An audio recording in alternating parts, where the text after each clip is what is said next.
Hola, soy Daniela. Gracias por acompañarme. Howard Phillips Lovecraft fue un escritor estadounidense, autor de relatos y novelas de terror y ciencia ficción.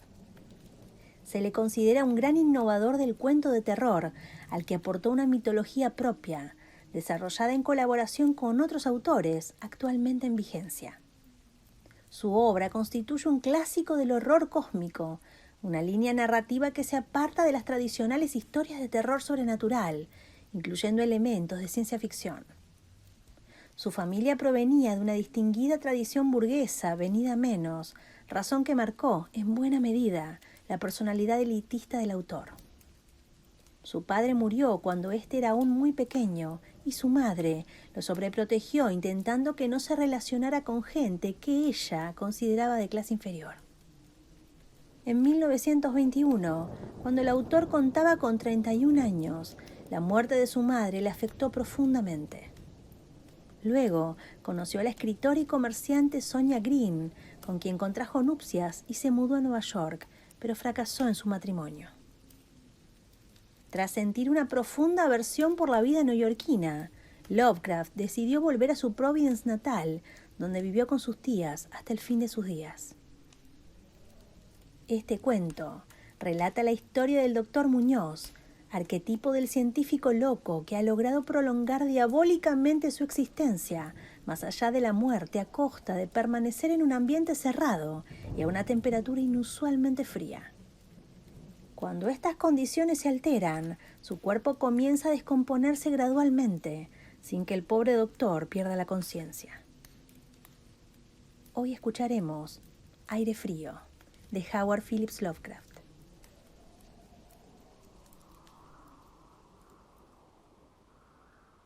Me piden que explique por qué temo las corrientes de aire frío, por qué tiemblo más que otros al entrar en una habitación fría.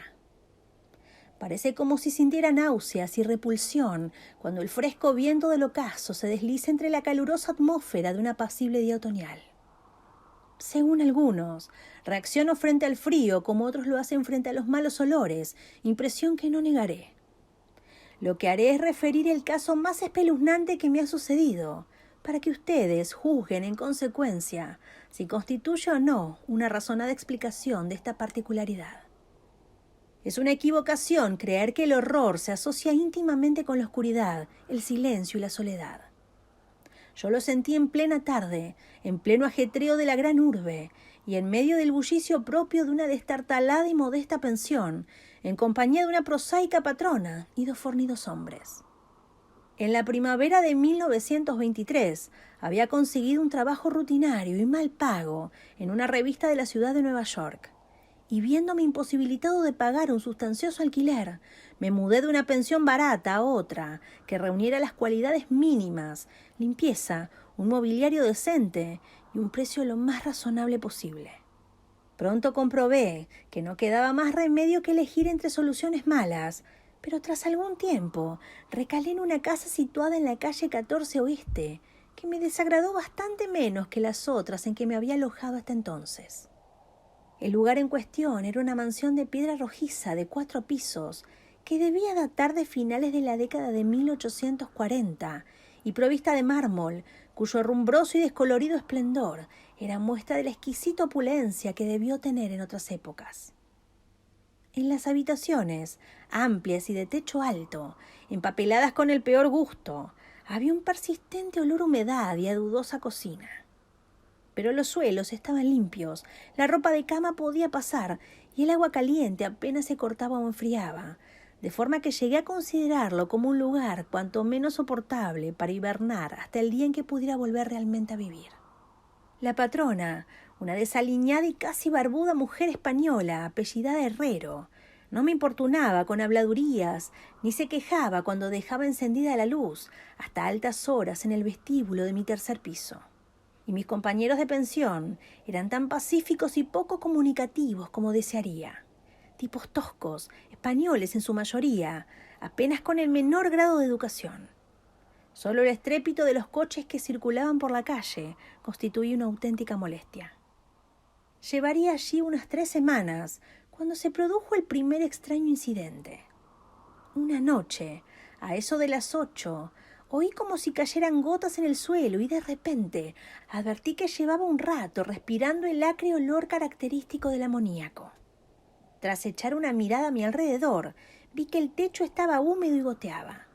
La humedad procedía, al parecer, de un ángulo de la fachada que daba a la calle. Deseoso de cortarla en su origen, me dirigí apresuradamente a la planta baja para decírselo a la patrona, quien me aseguró que el problema se solucionaría de inmediato. «El doctor Muñoz», dijo en voz alta, mientras corría escaleras arriba delante de mí. «Ha debido derramar algún producto químico. Está demasiado enfermo para cuidar de sí mismo. Cada día que pasa está más enfermo, pero no quiere que nadie lo asista. Tiene una enfermedad muy extraña. Todo el día se lo pasa tomando baños de un olor espantoso y no puede excitarse ni acalorarse. Él mismo se hace la limpieza. Su pequeña habitación está llena de botellas y máquinas y no ejerce de médico. Pero en otros tiempos fue famoso. Mi padre oyó hablar de él en Barcelona y no hace mucho le curó al fontanero un brazo que se había herido en un accidente. Jamás sale. Todo lo más se le ve de vez en cuando en la terraza y mi hijo Esteban le lleva a la habitación la comida, la ropa limpia, las medicinas y los preparados químicos. Dios mío, hay que ver la sal de amoníaco que gasta ese hombre para estar siempre fresco». La señora Herrero desapareció por la escalera y yo volví a mi habitación. El amoníaco dejó de gotear y mientras recogía el que se había vertido y abría la ventana para que entrase el aire, oí arriba los macilentos pasos de la patrona. Nunca había oído hablar al doctor Muñoz, a excepción de ciertos sonidos que parecían más bien propios de un motor de gasolina. Su andar era calmo y apenas perceptible. Por unos instantes me pregunté qué extraña dolencia podía tener aquel hombre y si su obstinada negativa a cualquier auxilio proveniente del exterior no sería sino el resultado de una extravagancia sin fundamento aparente. Se me ocurrió pensar un tremendo patos en el estado de aquellas personas que en algún momento de su vida han ocupado una posición alta y posteriormente la han perdido. Tal vez no hubiera conocido nunca al doctor Muñoz, de no haber sido por el ataque al corazón que de repente sufrí una mañana mientras escribía en mi habitación. Los médicos me habían advertido del peligro que corría si me sobrevenían tales accesos y sabía que no había tiempo que perder. Así pues, recordando lo que la patrona había dicho acerca de los cuidados prestados por aquel enfermo al obrero herido, me arrastré como pude hasta el piso superior y llamé débilmente a la puerta. Mis golpes fueron contestados en buen inglés por una extraña voz, situada a cierta distancia a la derecha de la puerta, que preguntó cuál era mi nombre y el objeto de mi visita. Aclarados ambos puntos, se abrió la puerta contigua a la que yo había llamado.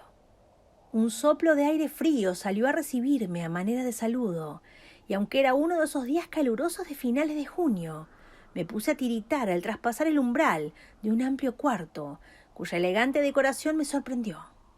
Una cama plegable desempeñaba ahora su diurno papel de sofá, y los muebles de caoba, lujosas cortinas, antiguos cuadros y añejas estanterías hacían pensar más en el estudio de un señor de buena crianza que en la habitación de una casa de huéspedes. Pude ver que el vestíbulo que había encima del mío, lleno de botellas y máquinas a la que se había referido la dueña, no era sino el laboratorio del doctor, y que la principal habitación era la espaciosa pieza continua cuyos confortables nichos y amplio cuarto de baño le permitían ocultar todos los aparadores y engorrosos ingenios utilitarios. El doctor Muñoz, no cabía duda, era todo un caballero culto y refinado. La figura que tenía ante mí era de estatura baja, pero extraordinariamente bien proporcionada, y llevaba un traje formal. Un rostro de nobles facciones, de expresión firme aunque no arrogante, adornada por una recortada barba de color gris metálico y unos anticuados quevedos que protegían unos oscuros y grandes ojos, coronando una nariz aguileña, conferían un toque moruno a una fisonomía por lo demás predominante celtibérica. El abundante y bien cortado pelo, que era prueba de puntuales visitas al barbero, estaba partido con gracia por una raya encima de su respetable frente. Su aspecto general sugería una inteligencia fuera de lo corriente y una crianza y educación excelente. No obstante, al ver al doctor Muñoz en medio de aquella ráfaga de aire frío, sentí una repugnancia que nada en su aspecto podía justificar. Solo la palidez de su tez y la extrema frialdad de su tacto podrían haber proporcionado un fundamento físico para semejante sensación, e incluso ambos defectos eran excusables habida cuenta de la enfermedad que padecía aquel hombre. Mi desagradable impresión pudo deberse a aquel extraño frío, pues no tenía nada de normal en un día tan caluroso, y lo anormal suscita siempre aversión, desconfianza y miedo. Pero la repugnancia cedió ante la admiración, pues las extraordinarias dotes de aquel singular médico se pusieron al punto de manifiesto a pesar de aquellas heladas y temblorosas manos por las que parecía no circular sangre.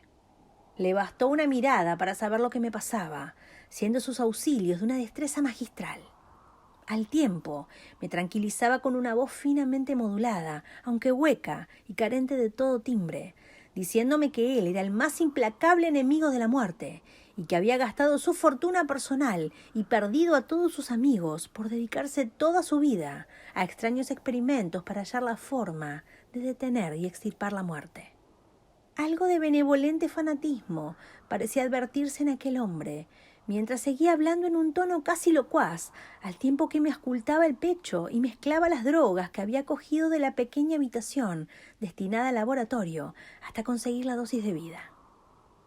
Evidentemente, la compañía de un hombre educado debió parecerle una rara novedad en aquel miserable antro. De ahí que se lanzara a hablar más de lo acostumbrado a medida que rememoraba tiempos mejores. Su voz tenía un efecto sedante, y ni siquiera pude percibir su respiración, mientras las fluidas frases salían con exquisito esmero de su boca. Trató de distraerme de mis preocupaciones, hablándome de sus teorías y experimentos, y recuerdo con qué tacto me consoló acerca de mi frágil corazón, insistiendo en que la voluntad y la conciencia son más fuertes que la vida orgánica.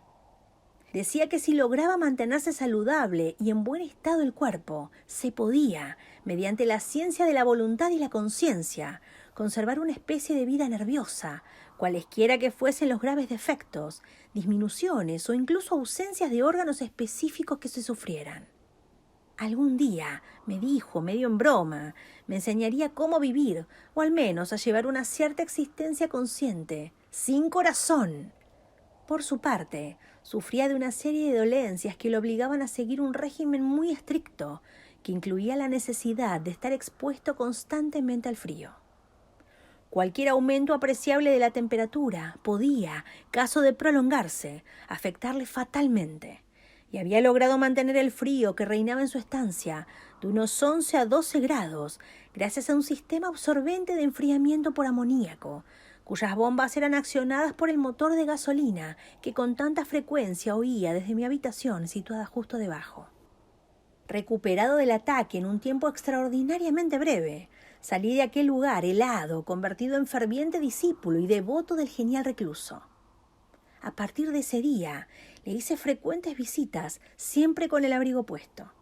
Le escuchaba atentamente mientras hablaba de investigaciones y resultados casi escalofriantes, y un estremecimiento se apoderó de mí al examinar los singulares y sorprendentes volúmenes antiguos que se alineaban en las estanterías de su biblioteca. Debo añadir que me encontraba ya casi completamente curado de mi dolencia, gracias a sus acertados remedios. Al parecer, el doctor Muñoz no desdeñaba los conjuros de los medievalistas, pues creía que aquellas fórmulas crípticas contenían raros estímulos psicológicos que bien podrían tener efectos indecibles sobre la sustancia de un sistema nervioso en el que ya no se dieran pulsaciones orgánicas. Me impresionó lo que me contó del anciano doctor Torres, de Valencia, con quien realizó sus primeros experimentos y que le atendió a él en el curso de la grave enfermedad que padeció 18 años atrás y de la que procedían sus actuales trastornos. Al poco tiempo de salvar a su colega, el anciano médico sucumbió víctima de la gran tensión nerviosa que se vio sometido. A medida que transcurrían las semanas, observé con dolor que el aspecto físico de mi amigo iba desmejorándose, lenta pero irreversiblemente, tal como me había dicho la señora Herrero. Se intensificó el lívido aspecto de su semblante, su voz se hizo más hueca e indistinta, sus movimientos musculares perdían coordinación y su cerebro y voluntad desplegaban menos flexibilidad e iniciativa. El doctor Muñoz parecía darse perfecta cuenta del empeoramiento y poco a poco su expresión y conversación fueron adquiriendo un matiz de horrible ironía que me hizo recobrar algo de la indefinida repugnancia que experimenté al conocerle. El doctor Muñoz adquirió con el tiempo extraños caprichos, aficionándose a las especias exóticas y al incienso egipcio, hasta el punto de que su habitación se impregnó de un olor semejante al de la tumba de los faraones. Al mismo tiempo, su necesidad de aire frío fue en aumento y con mi ayuda amplió los conductos de amoníaco de su habitación y transformó las bombas y sistemas de alimentación de la máquina de refrigeración hasta lograr que la temperatura descendiera a un punto entre 1 y 4 grados y finalmente incluso a 2 bajo cero. El cuarto de baño y el laboratorio conservaban una temperatura algo más alta, a fin de que el agua no se helara y pudieran darse los procesos químicos. El huésped que habitaba en la habitación contigua se quejó del aire glacial que se filtraba a través de la puerta de comunicación, así que tuve que ayudar al doctor a poner unos tupidos cortinajes para solucionar el problema. Una especie de creciente horror, desmedido y morboso, pareció apoderarse de él. No cesaba de hablar de la muerte, pero estallaba en sordas risas cuando en el curso de la conversación se aludía con suma delicadeza a cosas como los preparativos para el entierro o los funerales. Con el tiempo, el doctor acabó convirtiéndose en una desconcertante y desagradable compañía. Pero en mi gratitud por haberme curado, no podía abandonarle en manos de los extraños que le rodeaban, así que tuve buen cuidado de limpiar su habitación y atenderle en sus necesidades cotidianas. Asimismo, le hacía sus compras, aunque no salía de mi estupor ante algunos de los artículos que me encargaba comprar en las farmacias y almacenes de productos químicos. Una creciente e indefinible atmósfera de pánico parecía desprenderse de su cuarto. La casa entera, como ya he dicho, despedía un olor a humedad, pero el olor de las habitaciones del doctor Muñoz era aún peor, y no obstante las especias, el incienso y el acre perfume de los productos químicos de los ahora incesantes baños, que insistía en tomar sin asistencia, comprendí que aquel olor debía guardar relación con su enfermedad y me estremecí al pensar cuál podría ser.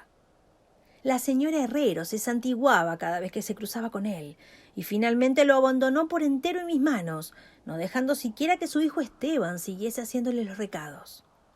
Cuando yo le sugería la conveniencia de avisar a otro médico, el paciente montaba en cólera. Temía, sin duda, el efecto físico de una violenta emoción, pero su voluntad y coraje crecían en lugar de menguar, negándose a acostarse. La lasitud de los primeros días de su enfermedad dio paso a un retorno de su vehemente ánimo, hasta el punto de que parecía desafiar a gritos al demonio de la muerte, aun cuando corriese el riesgo de que el tradicional enemigo se apoderase de él. Dejó prácticamente de comer, algo que curiosamente siempre dio la impresión de ser una formalidad en él, y solo la energía mental que le restaba parecía librarle del colapso definitivo. Adquirió la costumbre de escribir largos documentos que sellaba con cuidado y llenaba de instrucciones para que a su muerte los remitiera yo a sus destinatarios. Estos eran en su mayoría de las Indias Occidentales, pero entre ellos se encontraba un médico francés famoso en otro tiempo y al que ahora se daba por muerto, y del que se decían las cosas más increíbles. Pero lo que hice en realidad fue quemar todos los documentos antes de enviarlos o abrirlos. El aspecto y la voz del doctor Muñoz se volvieron absolutamente espantosos y su presencia casi insoportable. Un día de septiembre, una inesperada mirada suscitó una crisis epiléptica en un hombre que había venido a reparar la lámpara eléctrica de su mesa de trabajo, ataque del que se recuperó gracias a las indicaciones del doctor mientras se mantenía lejos de su vista. Aquel hombre, harto sorprendentemente, había vivido los horrores de la Gran Guerra sin sufrir tamaña sensación de terror. Un día, a mediados de octubre, sobrevino el horror de los horrores de forma repentina. Una noche se rompió la bomba de la máquina de refrigeración, por lo que pasadas 3 horas resultó imposible mantener el proceso de enfriamiento del amoníaco. El doctor Muñoz me avisó dando golpes en el suelo, y yo hice lo imposible por reparar la avería, mientras mi vecino no cesaba de lanzar imprecaciones. Mis esfuerzos resultaron inútiles, y cuando al cabo de un rato me presenté con un mecánico de un garage nocturno cercano, Comprobamos que nada podía hacerse hasta la mañana siguiente, pues hacía falta un nuevo pistón. La rabia y el pánico del moribundo ermitaño adquirieron proporciones grotescas, dando la impresión de que fuera a quebrarse lo que quedaba de su debilitado físico, hasta que en un momento dado un espasmo le obligó a llevarse las manos a los ojos y precipitarse hacia el cuarto de baño. Salió de allí a tientas con el rostro fuertemente vendado y ya no volví a ver sus ojos. El frío reinante en la estancia empezó a disminuir de forma apreciable, y a eso de las 5 de la mañana el doctor se retiró al cuarto de baño. Al tiempo que me encargaba le procurase todo el hielo que pudiera conseguir en las tiendas y cafeterías abiertas durante la noche. Cada vez que regresaba de alguna de mis desalentadoras correrías y dejaba el botín delante de la puerta cerrada del baño, podía oír un incansable chapoteo dentro y una voz ronca que gritaba: ¡Más! ¡Más! Finalmente amaneció un caluroso día y las tiendas fueron abriendo una tras otra. Le pedí a Esteban que me ayudara en la búsqueda del hielo mientras yo me encargaba de conseguir el pistón. Pero, siguiendo las órdenes de su madre, el muchacho se negó en redondo. En última instancia, contraté los servicios de un haragán, a fin de que le subiera al paciente hielo de una pequeña tienda, mientras yo me encargaba con la mayor diligencia la tarea de encontrar un pistón para la bomba y conseguir los servicios de los obreros competentes que lo instalaran. La tarea parecía interminable y casi llegué a desalentarme al ver cómo transcurrían las horas, yendo de acá para allá sin aliento y sin ingerir alimento alguno. Serían las 12, cuando muy lejos del centro encontré un almacén de repuestos donde tenían lo que buscaba, y aproximadamente 1 hora y media después llegaba a la pensión con el instrumental necesario y 2 fornidos y avesados mecánicos. Había hecho todo lo que estaba en mi mano y solo me quedaba esperar que llegase a tiempo. Sin embargo, un indecible terror me había precedido.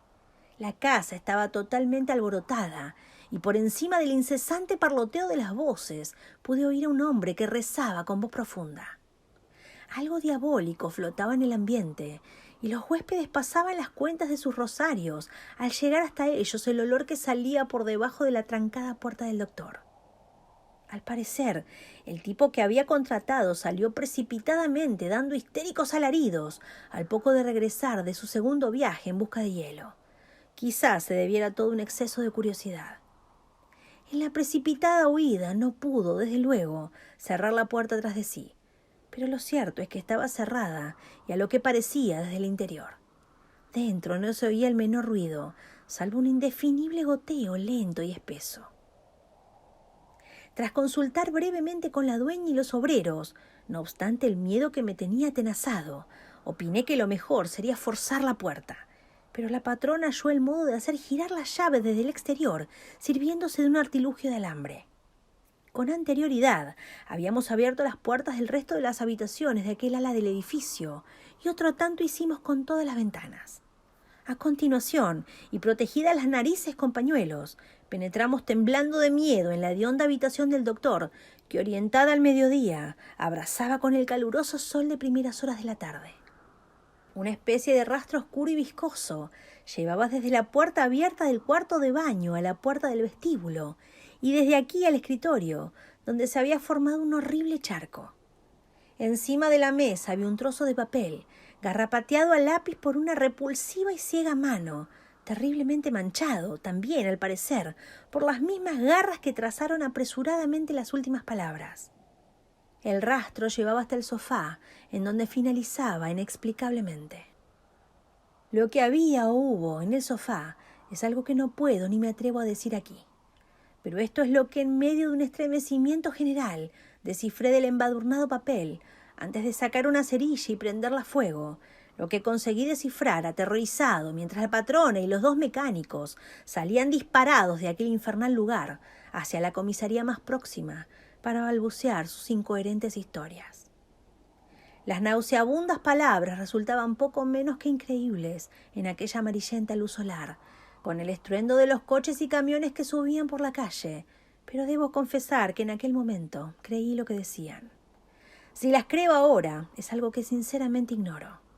Hay cosas acerca de las cuales es mejor no especular, y todo lo que puedo decir es que no soporto el olor amoníaco y que me siento desfallecer ante una corriente de aire excesivamente frío. Ha llegado el final, rezaban aquellos hediondos garabatos. No queda hielo. El hombre ha lanzado una mirada y ha salido corriendo. El calor aumenta por momentos y los tejidos no pueden resistir. Me imagino que lo sabe. Lo que dije sobre la voluntad, los nervios y la conservación del cuerpo, una vez que han dejado de funcionar los órganos. Como teoría era buena, pero no podía mantenerse indefinidamente. No conté con el deterioro gradual. El doctor Torres lo sabía, pero murió de la impresión. No fue capaz de soportar lo que hubo de hacer. Tuvo que introducirme en un lugar extraño y oscuro, cuando hizo caso a lo que le pedí en mi carta, y logró curarme. Los órganos no volvieron a funcionar. Tenía que hacerse a mi manera, pues, comprende, yo fallecí en aquel entonces, hace ya 18 años.